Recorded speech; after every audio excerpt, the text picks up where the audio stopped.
मेरी मिसेज की छातियों से अपने आप दूध निकलने लग गया, जबकि हमारे बच्चे बड़े बड़े हो चुके थे। तो उसकी 40 साल एज होगी थी, लड़का होया। फिर माता ने बोला था भी मेरा जगराता करवाना है, तो उसने जागरण नहीं करवाया, तो उसका भी माता ने चमत्कार दिखाया, वो बीमार होगी, 10-15 लाख रुपए लग गए। लेकिन उन्होंने भंडारा या जागरण नहीं लगाया तो माता जी ने उनके 15 लाख का नुकसान कर दिया। तो जैसे बोलते भी माता कुमाता नहीं होती, बच्चों को माफ कर देती है, लेकिन इतना नुकसान क्यों करती है? क्योंकि आपको पता है जागो इंडिया भी पाखंड की पूरी पड़ताल करता है और जो चीजें सच्ची होती है वही दिखाता है, और जो पाखंड अंधविश्वास से हमेशा दूर रखता है। चाहे आप पुरानी वीडियोस देख सकते हैं, उसका भोग ना लगाए, कुछ ना करे, माता उल्टा कर देती है। लेकिन माता उल्टा क्यों करती है? माता तो अच्छी होती है। साधु संत जो बड़ी तपस्या कर रहे हैं वो कहते भाई हम तो तपस्या कर करके थक गए, हमारे अंदर कुछ परमात्मा का प्रवेश नहीं हुआ, तो वहां कैसे हो जाता है चौकियों? भाई साइकोलॉजिस्ट बीमारी होती है दिमाग की, कुछ ऐसी जो निकल जाए, एक आधा तुक्का लग जाता है। अंजलि माता से हमारा कोई लेना देना नहीं है। माता के चमत्कार बहुत ज्यादा आपने देखे होंगे यूट्यूब पे और बहुत सारे इंटरव्यूज, बाकी सारी सच्चाई हम जानेंगे, देख सकते हैं आप। यहाँ पब्लिक भी आई हुई है, पब्लिक से जानेंगे। हम कसरेटी गांव में हैं, तो एक बार दर्शकों को बताइए जैसे कौन सी माता मतलब मेन आप पूजा करते हो, किस माता का दरबार यहाँ लगता है? मैं शीतला माता का दरबार लगाती हूँ, शीतला माता गुड़गांव वाली। अच्छा जी। तो और मतलब जैसे काली, शेरावाली, दुर्गा और सब? सभी को मानती हूँ, काली को भी, चुगानन को भी, शीतला माता को भी। माता एक है, नाम अनेक है। मेन शीतला माता की मतलब चौकी लगती हाँ, है। मेन शीतला माता की चौकी लगती है, जो मैं 20 साल से माता रानी की अखंड जोत हाथ पे लेकर आई थी, और अच्छा माता जी। रानी ने बहुत चमत्कार दिखा रखे हैं। तो आपने ये शुरुआत कैसे हुई? मतलब कि बचपन से ही हो गई माता का आशीर्वाद आपके ऊपर, या क्या वाक्या रहा कि आपके ऊपर माता की कृपा हुई? मैं बचपन से माता की पूजा करती थी और माता के व्रत रखती थी, और मैंने गुरु धारण कर रखा था बचपन से ही। तो मेरी शादी होगी 16 साल की, जब मैं शादी होकर अपने यहाँ पे आई, तो मेरी 20 फरवरी को मेरी शादी हुई थी। तो मार्च महीने में जब माता रानी के नवरात्रे आए, तो मैंने ये बोला अपने पति से, भी मैं माता के नवरात्रे रखूंगी।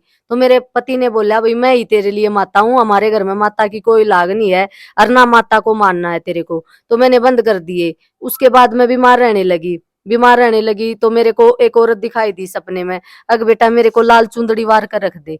मैंने माता की लाल चुंदड़ी वार कर रख दी। तो उसके बाद मेरा बेटा हो गया बड़े वाला।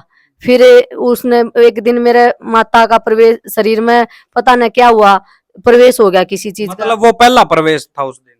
पहली बार प्रवेश था मेरा, बड़ा लड़का होने से पहले पहली बार प्रवेश किया था। उससे पहले आप मानते थे इन चीजों को, माता और ये सब? माता को मानती थी मैं, बचपन से मानती थी, बाबा को, बाबा हनुमान को भी और माता रानी को भी।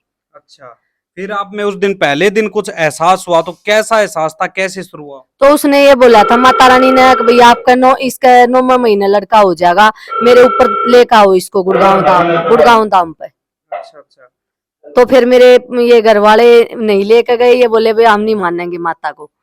तो फिर माता ने ये भी बताया मेरे अंदर आकर, भाई बिदड़ान गांव में शीतला माता दुखती है, और वहां पे मेरे ससुर जी के बाल तरवाने लेकर गए थे, बग्गी मुद्दी मर गई। फिर उस दिन के बाद वहां नहीं जाते थे हम।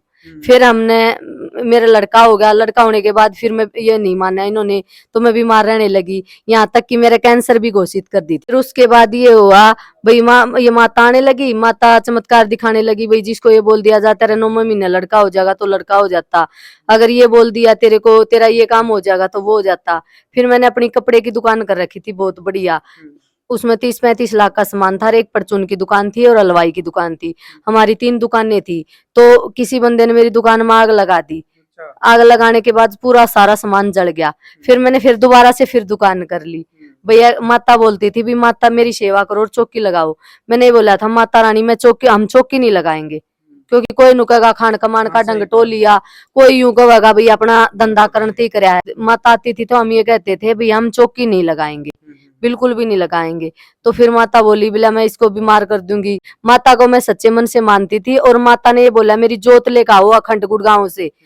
तो मैंने ये बोला था भी आज तो मैं तो ले आऊंगी, कल को मेरे बच्चे ना मानेंगे।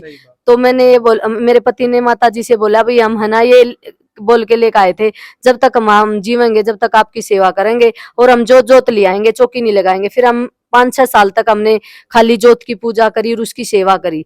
अखंड जोत जो लेकर आए थे, जो दरबार में जगती है दिन रात। तो माता ने कई चमत्कार भी दिखाए, जैसे मान ले कंसाड़ा गांव में है, 19 साल में लड़का होया। अच्छा, मतलब कितनी एज थी उनकी? उसकी शादी को 19 साल हो गए थे, और उसकी 40 साल एज होगी थी। लड़का होया, फिर उसने ये बोला था, माता ने बोला था भी मेरा जगराता करवाना है, तो उसने जागरण नहीं करवाया, तो उसका भी माता ने चमत्कार दिखाया, वो बीमार होगी, 10-15 लाख रुपए लग गए। माता जी ने कृपा की, उनको बच्चा हो गया, लेकिन उन्होंने भंडारा या जागरण नहीं लगाया, तो माता जी ने उनके 15 लाख का नुकसान कर दिया। अच्छा, उन्होंने कुछ नहीं किया था, इसलिए उनको दिक्कत कर दी, हाँ, किसी को भी। तो जैसे बोलते भी माता कुमाता नहीं होती, बच्चों को माफ कर देती है, लेकिन इतना नुकसान क्यों करती माता? तो पता है कि माता भी ये चाहती है ना भी मेरा भी कुछ प्रचार हो, मेरी भी जोत जगह, मेरा भी कुछ हो। बिल्कुल जी। ये थोड़ी है कि भाई माता उसको दे देती है, लेकिन उसको जो माता बोलती है ना चौकी पे वो सत्य करती है, चाहे मेरे बारे में बोलो या और किसी के बारे में बोलो। अगर माता ने मेरे बारे में ये बोल दिया ना, अगर ये काम नहीं करेगी तो मैं इसको ये बीमारी कर दूंगी, तो वो करती है, जरूर करती है। कि दर्शकों का ये सवाल माता जी की, जैसे चलो किसी को आशीर्वाद दे दिया, काम बन गया, लेकिन वो उसका भोग ना लगाए, कुछ ना करे, माता उल्टा कर देती है। लेकिन माता उल्टा क्यों करती है? माता तो अच्छी होती है। माता बिल्कुल जल्दी नहीं करती, लेकिन जब देखो, जब आदमी को जरूरत होती है, चाहे इसमें मैं हूँ, मैं माता के सामने ऐसे झोली पसारती हूँ, माता जी मेरा ये काम बना दो, माता मेरा ये काम बना दो। अगर मेरा काम बना दिया माता ने और मैं माता को याद ही नहीं करूँ, तो गुस्सा तो होगी ना वो, फिर तो माफी भी तो दे देती होगी। हाँ, माफी दे देती है, अच्छा अच्छा। माफी देती है। आपके जो गुरु हैं वो कौन है जी? मेरे गुरु है नीलम माता जी। अच्छा, और नीलम माता जी की शायद अंजलि माता जी ऐसे कुछ? नहीं नहीं नहीं नहीं, अंजलि माता नहीं है, जो अलग उनकी चैन अलग है। अंजलि माता से हमारा कोई लेना देना नहीं है। कि जब माता प्रवेश करती है तो आपको कैसा महसूस होता है? आपको पता चलता हो क्या बोल रही है, क्या नहीं? होश में होते हो या मदहोश होते हो, क्या है? पहले तो 5 साल तक तो मेरे को ये पता नहीं चलता था, बिल्कुल बेहोश हो जाती थी मैं। लेकिन अब जैसे चौकी पे बैठती हूँ तो ये तो ध्यान नहीं रहता भी क्या बोला है माता ने, क्या नहीं। लेकिन एक बार शुरू में करनाटा आता है पूरे शरीर में, फिर माता का अपने आप, माता सारी पूछा निकालती है, जो भी कुछ करती है माता करती है। मतलब पहले पूरा बेहोशी में रहते थे, अब थोड़ा सा पता रहता है। अब पता रहता है, पहले बेहोश रहती थी। किसी पे संकट है और कुछ है तो उसका निवारण कितने दिनों में कैसे कर सकते हो माता जी?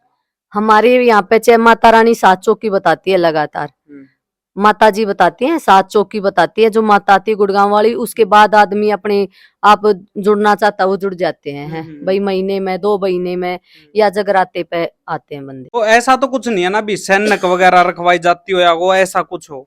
हाँ, सैनिक तो हम दिलवाते हैं माता रानी। क्या लेकर आना है उनको? कुछ भी नहीं लेके आना होता, अच्छा। खाली हाथ आना होता है। तेल वगैरह कुछ भी? नहीं, कुछ भी नहीं, खाली हाथ। ये साधु संत जो बड़ी तपस्या कर रहे हैं वो कहते भाई हम तो तपस्या कर करके थक गए, हमारे अंदर कुछ परमात्मा का प्रवेश नहीं हुआ, तो वहां कैसे हो जाता है चौकियों? क्या पता कितने जन्मों का कर्म होता है ये, क्या पता मेरा पिछले जन्म का कर्म है या उससे पिछले जन्म का कर्म है या उससे पिछले जन्म का कर्म है। एक जन्म का कर्म नहीं होता, ये बार बार जन्मों का कर्म होता है। मैं तो ये चाहती हूँ, देखो माता रानी ने मेरी को सब कुछ दिया, गाड़ी मिली, बंगला मिला, कारोबार मिला, फिर भी रहूं परेशान मेरी माँ, चरणों का दे दे मुझे ध्यान मेरी माँ। मुझे तो सिर्फ माँ के चरणों का ध्यान चाहिए। कई डॉक्टर कह देते हैं भाई साइकोलॉजिस्ट बीमारी होती है दिमाग की, कुछ ऐसी जो निकल जाए, एक आधा तुक्का लग जाता। तो जो मेरे दरबार में बैठे हैं बच्चे, इनको भी पता है, एक छारा गांव से लेडीज आती है, वो बीमार रहती थी और वो बाथरूम के अंदर बिल्कुल नंगन अवस्था में 2-2, 3-3 घंटे पड़ी रहती थी। कबाड़ खोल खोल कर उसको दरवाजे तोड़ तोड़ कर निकालना पड़ता था। तो उसको वो मेडिकल में लेकर गए हुए थे, डॉक्टर ने बताया इसकी सिर की नस ब्लॉक है, और हर महीने वो उसकी 9,000 रुपए की दवाई खिलाते थे उसको। तो उसको किसी ने बता दिया भाई वहां ले चलो, वो यहाँ लेकर आए उसको। तो जिस दिन वो यहाँ पर आई दरबार में आते हमने बताया भाई इसको तेरी ये ऐसे ऐसे मरी हुई है और वो सेध ना करी है। तो उसमें वो बेहोश हो गई थी, पड़ गई थी आते ही यहाँ पे दरबार में, आते ही बेहोश होगी। उसके अंदर बोल ली वो चीज, भाई मैं तेरी सासू दादस हूँ और मेरा सूट नहीं देते ये। उस दिन के बाद उस औरत को आज तक दौरा नहीं आया है, ना ऑपरेशन हुआ है, और दवाई भी बंद करवा रखी है। उनका आप नंबर भी ले सकते हो और पूछ सकते हो। कसरेटी गांव है भाई, यहाँ पे नीचे नंबर भी दे दिए हैं, आप कॉल भी करके आ सकते हो। रामधन गोस्वामी नहीं, माता है तो सिर ही ना फट जाए, शरीर फट जाए। नहीं, सिर कैसे फट जाए यार, परीक्षा लेके देखो दरबार में। तो यहाँ पे माता रानी आती है जब कति बिल्कुल परीक्षा लेती है, मुट्ठी में हम हाथ में पैसे लेके ये पूछवाते हैं भी कितने पैसे हैं हाथ में और कौन सी मुट्ठी में, बिल्कुल सच्चाई होती है। अभी कुछ पब्लिक से ही पूछेंगे उनको यहाँ कैसा लगता है, पंडित जी से भी 1-2 बात करेंगे। हाँ जी, आप कब से आ रहे हो यहाँ पे? हमने 3 महीने हो गए, चौथे लाग गए जी। ठीक है, आपको मतलब यहाँ अच्छा लग रहा है सब कुछ? हम हमारे सारे काम शुद्ध हुए माता की तरफ से, सारे काम? कति सारे। पहले कई जगह घूम चुके थे? नहीं, कहीं भी नहीं गए, हमने तो पहली बार दरबार 4 बजे 5 बजे वो दरबार पकड़ा। मेरी बेटी में माता मेरी बेटी मांग लागी प्रकट होने लगी। लीगल से हैं जी। अच्छा, हम तो 2-3 बार आए हैं। तो 2-3 बार आए हो, कैसा लग रहा है? लोगों के औरों के देख रहे होगे काम बनते? काम होंगे जब हो जाए। मुझे 2 साल हो गए जी आते हुए। जो काम मेरा नहीं बना था वो बन रहा है। जो वैज्ञानिक तरीके होते हैं, जो हाँ। डॉक्टर मानते हैं, मैं उनको मानता था। हाँ, पहले जब शुरू में मेरी मिसिज के शरीर में माता ने प्रवेश किया तो भी मैं नहीं मानता था, मैं भी मानता था कि ये एक मानसिक बीमारी है। सही बात। तो मैं इसको जगह जगह मैंने पीजीआई में भी और अलग अलग डॉक्टरों के पास भी, शाने सपनों के पास भी मैंने इसको बहुत दिखाया। शाने सपनों की बात तो मैं मानता ही नहीं था, परंतु फिर भी अपने घर को बसाने के लिए मैंने थोड़ा सा कोशिश की। फिर मैं एक बार मेरी मिसिज की छातियों से अपने आप दूध निकलने लग गया, जबकि हमारे बच्चे बड़े बड़े हो चुके थे। और मैंने डॉक्टरों को दिखाया तो डॉक्टरों ने मेरे को ये भी बोल दिया कि भाई हो सकता है इसका कैंसर हो। कैंसर का भी मैंने इसका टेस्ट करवाया। तो वहां पे उस टाइम पे मेरे को जब टेस्ट करवाने लग रहा था तो मेरे पास 4 बच्चे हैं। मेरे को ये थी कि भाई अगर इसके कुछ हो गया तो हम तो बर्बाद ही हो जाएंगे। मैं ये कहता था इसमें इसके शरीर में आके कहती मैं गुड़गांव वाली माता हूँ। मैं ये कहता था मोगरा लाओ मैं हनुमान हूँ। वाह जी वाह, बिल्कुल जैसे जो आजकल कहते हैं हाँ लोग। हाँ हाँ, तो मैं बिल्कुल नहीं मानता था। फिर जब इसकी छातियों से दूध आया, डॉक्टरों ने कैंसर तक की वो कर दी, भाई कैंसर हो सकता है। मैंने इसका टेस्ट कराया, इसको कैंसर नहीं मिला। तो हम एक जगह ऐसे ही गए हुए थे, तो वहां उस दरबार में घुसने से पहले मेरी मिसिज में हमारा एक बोला कि भाई मैं हूँ तुम्हारा पितरदाता, 6ठी पीढ़ी का। अच्छा, मतलब आप में ही आ गया? नहीं, मेरी मिसिज में। अच्छा, मिसेज में। हाँ, 160 साल पुराना एक ये उम्र है मेरी।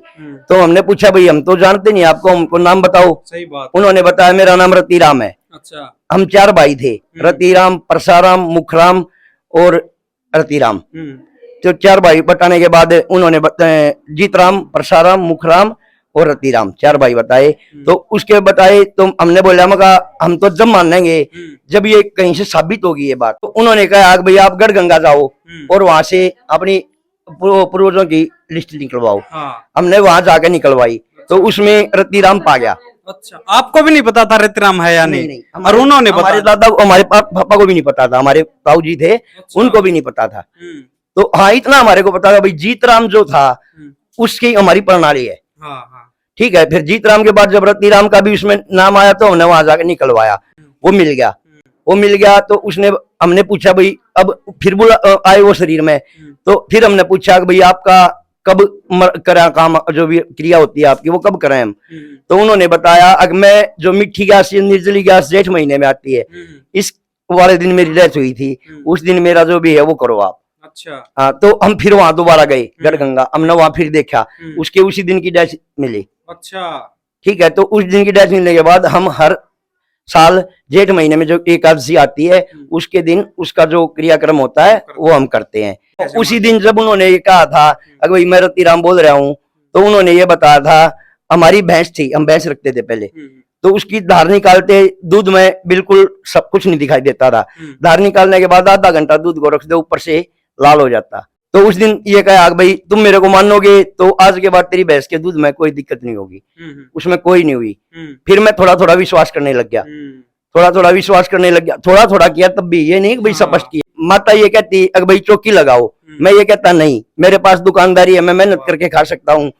अगर दरबार लगाओगे तो कोई कहेगा खान कमान का ढोंग बना लिया, कोई कुछ कहेगा, कोई कुछ कहेगा। हाँ, तो माता ने कहा अगर भाई इसके ये जो दूध आता है इसको भी बंद कर दूंगी, मैं इसको ठीक कर दूंगी, आप चौकी लगाना शुरू कर दो। हमने चौकी लगाना शुरू किया 2017-18 में प्रॉपर। फिर मैं भक्ति में मेरे को रस आने लग गया। फिर मैंने कविता शुरू कर दी, माता रानी की कृपा। कितने भजन लिख चुके हो? कम से भी कम 400 भजन तो लिख चुका हूँ। कमाल कर दिया भाई, 400 भजन लिख चुका। सोने के लिए जाता हूँ कमरे में तो भी माता ही दिखाई पड़ती है मेरे को, और कुछ नहीं। मेरे को यहाँ अगर किसी औरत का फोटो लेकर ये पूछने लग जाए कोई अगर भाई ये औरत कौन है, आप इसको जानते हो, मैं नहीं जान पाऊंगा जी। अच्छा। मेरे को तो हर औरत में माता ही दिखाई देती। हमारा YouTube चैनल है JMS दरबार किसरेंटी। जो ये माता को मानता है या जिसके ऊपर आती है ना, फिर वो मरने के बाद वो उसी लोक में उसी आत्माओं के साथ जाता भटकता है, आपका क्या कहना? नहीं देखो, तो आपको डर नहीं लगता कहीं भाई आप भी ऐसे ही उनके साथ घूमो? नहीं, हमारे को कोई डर नहीं लगता, क्योंकि जो सत्य के रास्ते पर चलता है वो कभी भी भटकता नहीं, उसकी मुक्ति होती है। गांव है हमारा किसरेंटी, जिला है रोहतक, हरियाणा स्टेट है, और सापला हमारा तहसील है। वीरेंद्र पंडित मेरा नाम है और गांव के सरेंटी में बीच में हमारा मकान है।